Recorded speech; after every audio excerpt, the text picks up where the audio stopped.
Hello, this is me trying to create an old Orkney farm near where I live in Dungeon Alchemist, but having to make creative use of the assets.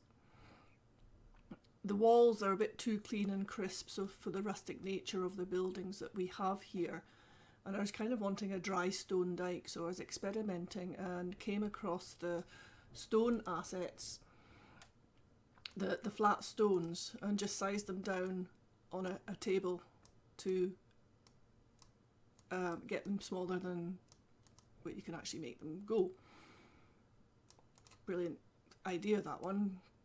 Anyway, what I did was I set a layer of stone down, and here it is. As I say, I'm quite far away through this, but I set a layer of stone down and I'm using tables, the little long tables, to create platforms to build them on, so we can actually layer them up, because unfortunately these stone tables don't, or these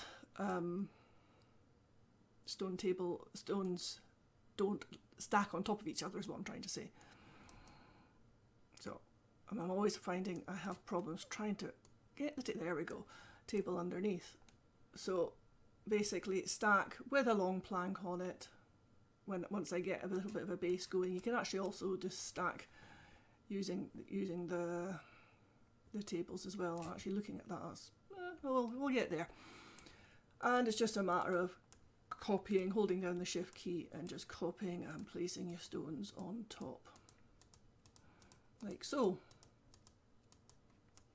Actually, that's meant to be a break in the wall, so I'll just put one down there as well. And as you can see, I can, if I go further over, it just drops down and doesn't stack. So I would probably pop another table in here. Quite often in Scotland and in the Highlands and everything, walls will often be built into lochs, into the deeper part of the lochs, just to stop livestock maybe going round it. So it's partly used as a barrier as well. So I thought I'd do this here as well because it just looks good. So again, just keeping stacking on top of the tables. Now, the issue that we'll have is if you actually get too close, I'm not noticing, you can see in the kind of where in the water there's actually a bit of the table showing.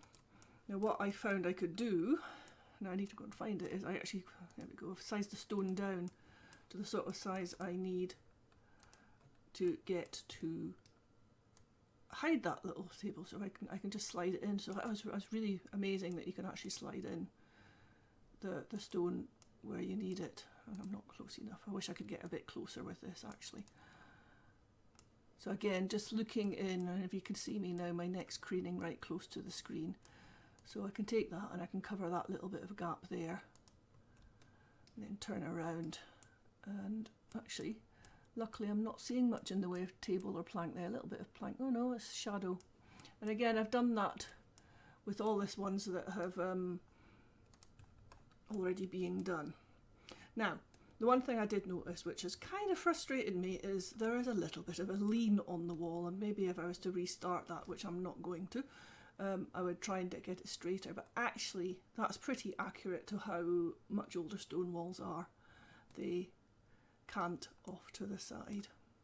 So that's a very quick snippet on my first voiced over video, which I may or may not do again, of how to build a dry stone dike in Dungeon Alchemist. And I've got to admit, I am utterly delighted with the look of it. Whether I'll start building dry stone houses, getting rid of these walls and building that, I do not know. I think that's maybe a bit much to ask. Anyway, thank you for watching, and I hope that has been useful.